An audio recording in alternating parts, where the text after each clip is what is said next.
गत 13 तारिख दिन आमर किसी जनप्रतिनिधि जो मैंने सरपंच नोमिनी और जिला परिषद माने जाइए कुजंग वीडियो को देखा करने कुजंग वीडियो से किसी असामाजिक व्यक्ति तेल चोर मान डाकी से आम निर्वाचित प्रतिनिधि मान सहित गंडगोल करते अश्लील भाषा गाड़ी देते एवं विभिन्न किसी आक्रमण आमर जड़े सरपंच वीडियो ताकू उपभोग करुले तार प्रतिवाद रे आज ये प्रेस कॉन्फ्रेंस डका जाइथिला एवं आगामी 20 तारिख दिन बिजु जनता दल तरफ एक विशाल समावेश घेराव कुजंग ब्लॉक रे करा जिवो सेही विषय रे आपण मानकु आज अवगत करिया पे आज एठी डका जाइथिला। आमर दाबी होउची कुजंग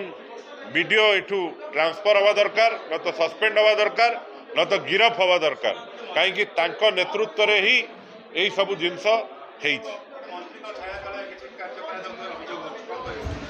निश्चित जेहेतु 24 वर्ष सरकार भितर एभलिया केबे भी कुजंग रे हेई नाही किंतु बीजेपी सरकार आसिला परे जेहेतु पारादीप रु जड़े मंत्री होती बल आज यही तेल चोर मैंने जाइकरी ब्लॉक भितर पशि गंडगोल करने सुजोग सुविधा पाइले जदि आगामी दिन में प्रशासन न शुणे से तो 20 तारिख भितर जदि गिरफ न करती ताले 20 तारिख दिन आम सेठी बसबू बोली आपन को जनइलु आपन को आज से ये प्रेस कॉन्फ्रेंस डका जाइछि। बारंबार पचरा गला जे आपण ए भली काई की दूरे की रहउछे निर्देश दैछन्ती कोनसी कार्य न करिया पाए एई कथाटा को गत 13 तारिख दिन जेतो बळे 3 मास रे ए तरीका काई की तरीका रे काई व्यवहार होती एटा आलोचना करिबा से कहितले ठीक अछि हम 13 तारिख दिन बसिबा 13 तारिख दिन गोटे कोन रखिया जति लोक माने जति महिला माने कमेटी को बोल सब भाइरल चेयरमैन सहित बसिक ए बाबद आलोचना करवा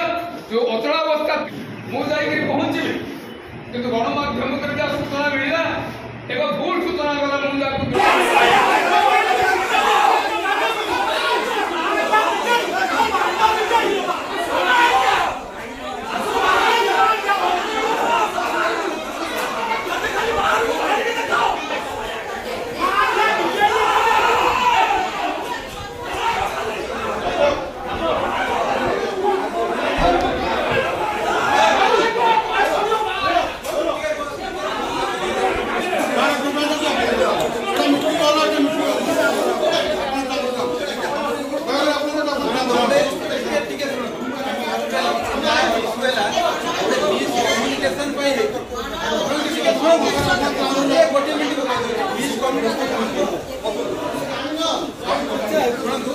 चेयरमैन मैडम डाकिले कि